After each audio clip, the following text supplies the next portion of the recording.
Hey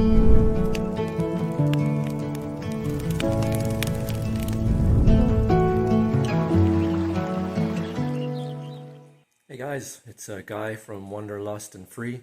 It's been a few days. I've been busy doing some other stuff. I don't know if I mentioned before, but our youngest son is here from New Zealand.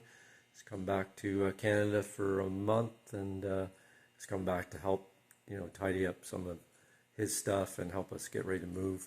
He's got to sell his car, and he wants to go visit some family in Ontario. So we've been busy doing a little bit of running around, having to get accounts fixed up and stuff like that. And so the last thing I did was put the AC heat pump unit on the top of the trailer, the Greenland Turbo Greenland AC unit. So that's on there. I just want to clarify that when I said the breaker tripped last time, that it was tripping the breaker, and that was on a 15 amp breaker. That wasn't really true. It was actually the GFI that was tripping. And I understand from, I did a little look on Google, and the GFI tripping is because it's an inverter mini split type system with the higher frequencies. So that seems to be the reason why it was tripping. It wasn't tripping on current overload. It was tripping on some other reason. I got an outside plug that's not on a GFI, so I plan on plugging into that and running it and just making sure that everything goes okay, because it tripped on the GFI, not on the actual breaker itself. So anyway, so today's fun, just getting ready for the solar. And you can see down here, I've got all my solar panels. Got my solar panels all here, ready to go in the boxes. I'm going to be unboxing those solar panels and putting on the Z brackets. So the Z brackets are over here. I just got my big giant mess in here of everything. So the Z brackets, if you haven't seen those before, these are the Z brackets, and I'm using Renogy. These are the Z brackets. And I know Chris from Salty Trips is going to be mad at me for putting the Z brackets on. And Chris, I apologize, but I just don't really have time to mess around with anything else right now. In the future, probably go with a different setup.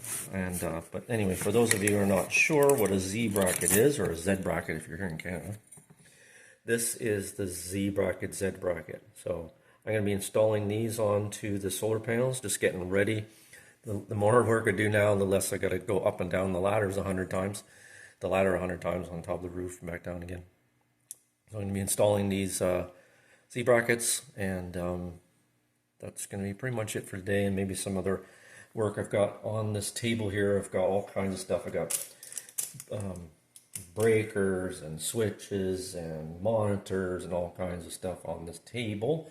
And I'll probably get that in cables and all of that kind of good stuff. So I'm going to get all that stuff ready to go and probably do the actual solar work in a couple of days, because tonight we got some plans, and tomorrow I'm going to be at my oldest son's house. We gave him our generator house, and it was a 7,500 watt generator, so got that connected up to the I'm getting that connected up into his house so he can use the generator if he loses power. So lots going on, but I wanted to at least progress the solar work here a little bit, just so that when it comes time to actually putting the panels on the roof, I'll be able to do that and not have to do too much running around. So, and if there's the old Dometic there on the floor. We're going to store that over at our son's house as well as our backup, just in case something goes wrong. So anyway, what I'll do is install a few brackets, and I'll just show you. It's not a big deal. It's actually pretty simple. Okay, so I've got one of the panels out here, and these, so for those of you who are not too familiar with the panels, this is the electrical connection from the solar cells on the bottom side, or on the top side. This is the bottom side, if you want to call it that. and there's a connector for each side. So this one you can see this is the negative, and this one is the positive connector, and they both have these waterproof connectors on there that connect together. And then these, so there's one done. Got the 4 brackets installed. 1, 2, 3, 4 brackets installed. That's as easy as that. Not very exciting, but that's how it goes. Might be actually easier to put the bolt actually from underneath, and then you can just hold the bolt and put the flat washer, lock washer, and nut on top. It's a little more tricky putting the bolt down and then putting all that parts from underneath, but that's the way I did it, and I'll keep doing it that way. But I would probably suggest, if you were going to do it, put the if I can get under there and show you, put the nut in from underneath, or sorry, put the bolt in from underneath and put the nut on top. That would make life easier. But I did it the hard way. So all 5 of the 200 watt solar panels have their brackets on them, as you can see. So that's the 5 there, and then I've got 2 100 watt solar panels, and they've got their brackets on. So that's 7 panels all together. And before anybody says, hey, you can't have mismatched panels, well, you can, because it all depends on the wiring. So what the plan is going to be, or what I'm going to do, is these 2 100 watt solar panels, they are going to be wired in parallel together. So that combines the current, because I think it's like, I'm just going to round it up, it's like 4 amps. 4 amps of current is the operating current of those two, of the 100 amps, and of the 200 amp, I think it's like 7 amps. So when I combine these two, that's going to be 8 amps of electricity from the solar panels. These 5 panels are going to be wired in series. And then what's going to happen is I'm going to wire these 2 panels in series with these 2 panels. So all of the voltage adds up with these 5 200 watt solar panels, not the current. And this will be the current added up, but not the voltage. But those will be wired in series to these panels. So in the end, it's actually these panels that have lower current rating individually than these doubled. So the way that it works, is, as I understand it, is that it goes with whatever the lowest rating is, whether it's voltage or current.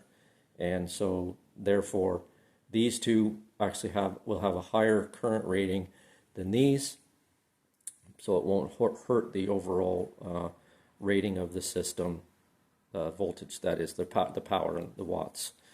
So that's how it's going to work, and that part of the job is done.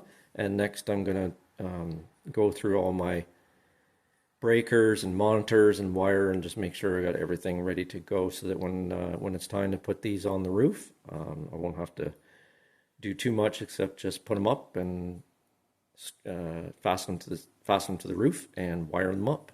And what I should also mention is, why did I go with 5 200 watt and 2 100 watt? It's just solely based on space. If I had space for all 200 watts solar panels, then that's what I would have done. But just the logistics on top of the roof, that's just the way it is. So yeah, that's solely the reason. There's nothing special behind why I picked 5 and 2 or whatever. It's just solely to do with the space. That's it. All right, so after I finished with all of the solar panels over here, I've got now all the stuff I hope I need to be able to finish the whole project. So as you can see on this table, I've got various sorts of cables, breakers, monitors, shunts, tools, connectors, screws, and all kinds of stuff on here. So I'll go through them in detail later as I go and install them, and I'll let you know what each one of these are, what they're going to be for, what they're going to do, how they're going to help me with this system. And then over here as well, I've got some miscellaneous stuff, some whole bunch of more tools and such. I don't have my nice tool bench, gave it to my oldest son, but I've got some tools here that I'll be able to use to do the actual work. Got some acetone back there, some more die-core, got some other miscellaneous solar type electrical fittings. Got the die-core actually in the squeeze tube, and I don't know why the Gorilla Tape is there, but it's there. And some extra battery cables, hoping I don't have to use those. Those are some really old cables, and some connectors and such. So anyway, and there's the ladder I'll be using to get up on the roof of the RV. But yeah, it's all pretty much ready to go. I just got everything out of their packaging for the most part. Some stuff's still in the packaging. I may or may not use it. And then we'll start to put it up on the roof in the next day or so. But I just got it all ready. I'll probably go through a lot of it with Danielle, my wife Danielle, and so that while I'm up on the roof or wherever I am, I can ask her what, tell her to go get, ask her to go get what I need for the job I'm working on, and she'll know what I'm talking about. All right, so wish me luck. This will be the next job.